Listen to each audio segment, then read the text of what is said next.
Good morning and a very very happy morning. Atomic habits James clear ने लिखी है। हम उसकी अब 11th चैप्टर को समझने जा रहे हैं। टाइटल क्या है? Walk slowly but never walk backward. पीछे को नहीं मुड़ के देखना है, आगे की तरफ चलते हैं। तो एक एक्सपेरिमेंट और की बात करता है कि फ्लोरिडा की एक यूनिवर्सिटी के अंदर एक प्रोफेसर ने अपने जो स्टूडेंट्स थे जो फोटोग्राफी करते थे उनको दो भाग में बांटा। एक भाग को लिखा क्वांटिटी ग्रुप, यानी जो ज़्यादा काम करे। एक भाग को लिखा क्वालिटी ग्रुप, एक ग्रुप को बनाया जो कि बहुत अच्छा काम करे।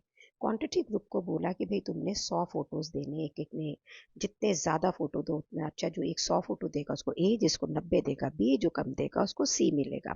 और क्वालिटी ग्रुप को बोला कि सिर्फ एक ही देना है आपने, और लेकिन बहुत ही अच्छा देना है। और टर्म के एंड में क्या हुआ, जो कि वो बहुत ही सरप्राइज था।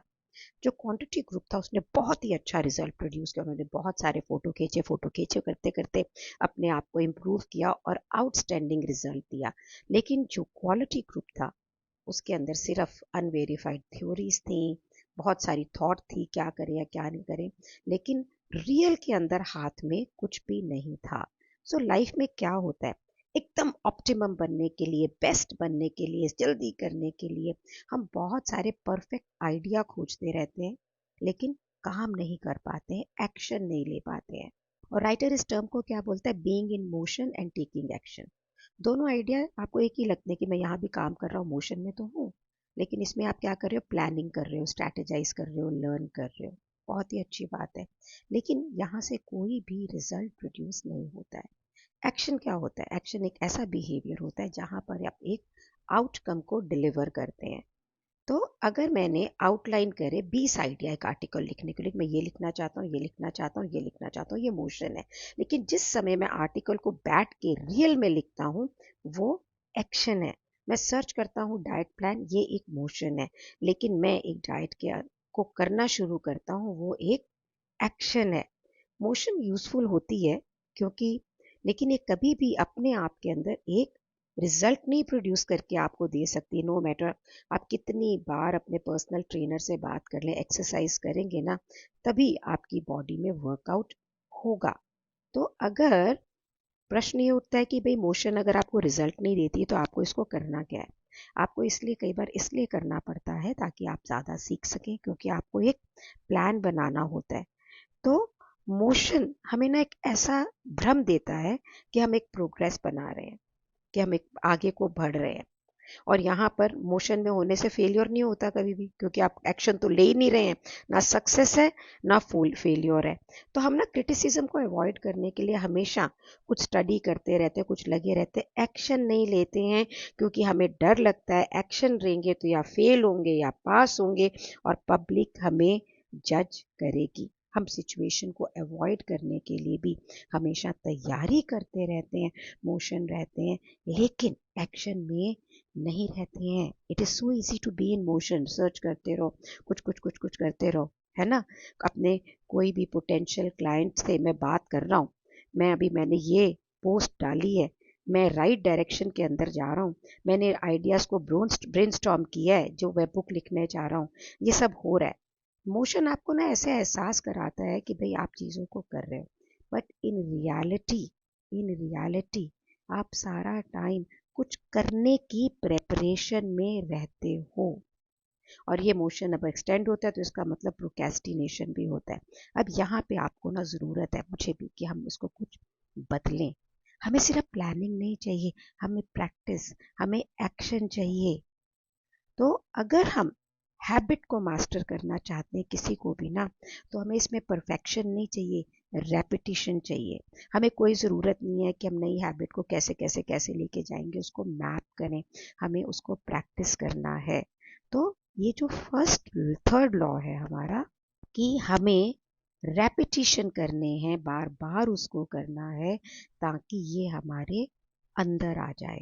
तो साइंटिस्ट कहते हैं लॉन्ग टर्म पोटेंशिएशन, कि बार बार न्यूरॉन्स का, जो ब्रेन का और आपकी जो एक्टिविटी है उसका कनेक्शन बनाना, वो कब बनता है? जब आप रेपिटिशन बार बार करते हैं। विद रेपिटेशन जो cell to cell signalling improve हो जाती है। जो न्यूरल कनेक्शंस होते हैं वो बेटर होते जाते हैं, फास्ट होते जाते हैं। सो 1949 में एक हेब लॉ बना, neurons that fire together wire together. एक ही चीज़ को हैबिचुअल करने के लिए उसको जब हम बार बार करते हैं तो आपके ब्रेन के अंदर एक फिजिकल चेंज आता है। एक म्यूजिशियन जो है जब वो अपना प्ले करता है कोई भी, तो गिटार को जब वो प्लंग करता है, जो वायलिन की बो बनाता है अपना बो से म्यूजिक क्रिएट करता है ना, तो हमेशा आप याद रखें ये इसीलिए होता है क्योंकि वो बार बार बजा के उसको प्रैक्टिस करता है। और अगर कोई मैथमेटिशियन है तो उसके अंदर जो उसका इंटीरियर पेरिशियल लोबेल है, मेरे वर्ड कुछ गलत हो सकते, it's a part of the brain जो कि रिलेट करता है कि जो टाइम आप स्पेंड करते हो उस फील्ड के अंदर, कितना टाइम आप स्पेंड करते हो, जितना एक्सपीरियंस मैथमेटिशियन होगा उतना ही उसका ग्रे मैटर उस एरिया में ज़्यादा होगा। जब साइंटिस्ट ने लंदन के टैक्सी ड्राइवर्स के ब्रेन को एनालाइज करा तो उन्होंने ये देखा कि उनके जो ब्रेन में हिप्पोकैम्पस था उसका जो रीजन था वो ज़्यादा इवॉल्व था। जैसे ड्राइवर रिटायर के ये हिस्सा छोटा हो गया। जिस तरह से आप किसी भी बॉडी को वेट ट्रेन करके उसको विकास करते हो ना अपनी एक्सरसाइजेस करके, उसी तरह से ब्रेन हर आदत के लिए अडेप्ट कर लेता है। और जब आप उसको अबंडन करते हो, उस आदत को ख़त्म करते हो, वो वापस से संकुचित हो जाता है। सो 1960 के अंदर English philosopher George H Lewis, page number 144 में ये लिखा हुआ है कि जब भी आप कोई नई लैंग्वेज सीखना चाहते हैं, म्यूजिकल इंस्ट्रूमेंट बजाना चाहते हैं, कोई भी ऐसी मूवमेंट करना चाहते हैं जो आप जिसके आप आदी नहीं हैं, बहुत मुश्किल होती है, लेकिन जब आप प्रैक्टिस करते हैं तो चैनल्स जितनी बार आपको सेंसेशन होती है, अभी वो एस्टैब्लिश नहीं होता है, लेकिन जब आप उसको फ्रीक्वेंट रेपिटेशन करते हैं तो एक रास्ता बनता है और ये डिफ़िकल्टी कम होने लग जाती है, एक्शन बिल्कुल ऑटोमेटिक हो जाता है। और फिर माइंड कहीं और भी एंगेज्ड होगा ना तो भी आप उसको एक्शन को कर सकते हैं। और ये बात साइंटिफिकली, और जो लोग न्यूरो साइंस करते हैं, जो लोग सेंसेस को स्टडी करते हैं, वो ये इस बात से बिल्कुल अग्री करते हैं कि रेपिटेशन किसी भी बदलाव का एक आकार है। मैं ना अपनी लाइफ से आपको बताना चाहूँगी, एक टाइम था मैं कंप्यूटर का एक बटन नहीं दबा सकती थी, मुझे लिटरली चक्कर आने लग जाते थे। आज मैं Word, Excel, mails, search, mostly काम अपना खुद पूरा कर लेती हूँ and I am very good at it. तो शुरू में जो अब मेरे को आदत हो गई, मुझे सोचना भी नहीं पड़ता यहाँ से मैं कहाँ जाऊँ, वहाँ से मैं कहाँ जाऊँ, क्योंकि हर बार जब आप एक्शन को रिपीट करते हैं ना तो आप एक पर्टिकुलर न्यूरल सर्किट जो उस आदत से हैबिचुएट एसोसिएटेड होता है उसको एक्टिवेट करते हैं। तो आप अपने रेपिटेशन को ना एक एनकोडिंग अ न्यू हैबिट की तरह ब्रेन के अंदर टक टक टक टक टक टक चालू कर रहे हैं। इसीलिए जो स्टूडेंट्स बहुत सारे फोटोग्राफ्स ले रहे थे उन्होंने उस चीज़ को ज़्यादा इम्प्रूव किया, वाइल जिन्होंने सिर्फ उसको थ्योरी के अंदर देखा कि परफेक्ट फोटो कैसे हो कैसे नहीं हो और एक्टिव प्रैक्टिस प्रैक्टिस नहीं की, वो रिजल्ट नहीं दे पाए। तो यहाँ पे टर्म ऑटोमेटिसिटी का यूज़ किया गया है, जिसका मतलब है कि आपकी एबिलिटी का होना, क्षमता का होना कि किसी भी व्यवहार को, किसी भी चीज़ के नेक्स्ट स्टेप को सोचे बिना कर सकें। यहाँ पे आपका अनकॉन्शियस माइंड टेक ओवर कर लेता है। तो साइंटिस्ट जो लर्निंग कर्व बोलते हैं रिसर्च के बाद में, वो क्या रिवील करता है, एक बहुत ही इम्पॉर्टेंट सच कि हमारा जो बिहेवियर चेंज होता है, ये हैबिट्स जो बनती हैं, ये समय से मतलब नहीं है, फ्रीक्वेंसी कितनी बार आप उसको करते हो उससे मतलब है। तो सबसे कॉमन क्वेश्चन राइटर कहता है जो मैं पूछता हूँ ना, वो ये लोग पूछते हैं कि कितना टाइम लगता है एक हैबिट को करने में। और लोगों को पूछना क्या चाहिए कि मैं कितनी बार इसको करूं कि वो नई हैबिट के अंदर आ जाए, कितने रेपिटेशन करूं कि ये हैबिट ऑटोमेटिक हो जाए। तो कहते हैं इसके अंदर कोई मैजिकल नहीं है कि टाइम पास हो रहा है और हैबिट फॉर्मेशन के लिए ये नहीं फ़र्क पड़ता है कि 21 डेज़ है कि 30 डेज़ है कि 300 डेज़ है। मैटर क्या करता है कि किस रेट पे बार बार आप इस बिहेवियर को परफॉर्म कर रहे हैं। अगर आप किसी चीज़ को 30 दिन में 2 बार कर रहे हैं या 200 बार कर रहे हैं, ये फ़र्क करेगा। तो आपकी करंट हैबिट आपके अंदर इंटरनलाइज कब होगी, जब आप 100 बार कर रहे हैं और हो थाउजेंड्स बार नहीं भी कर रहे हैं तो भी काफ़ी बार उसको कर रहे हैं। न्यू हैबिट रिक्वायर फ्रीक्वेंसी, कि बार बार आप उसको करें। आपको कई सारे सक्सेसफुल अटेम्प्ट्स को करके, जैसे एक माला नहीं बनती, करे टक करा टक करा टक करा टक, उस तरह से करना होगा जब तक कि ये बिहेवियर आपकी माइंड में पूर्ण रूप से एम्बेड हो जाए और ये आपकी हैबिट लाइन, जो एकदम जैसे पत्थर पे लकीर नहीं हो जाती ना, वैसे क्रॉस हो जाए। प्रैक्टिस के अंदर ये बिल्कुल भी मैटर नहीं करता है कि टाइम कितना लगेगा, यही मैटर करता है कि कितनी बार आप एक्शन ले रहे हैं टू मेक द प्रोग्रेस।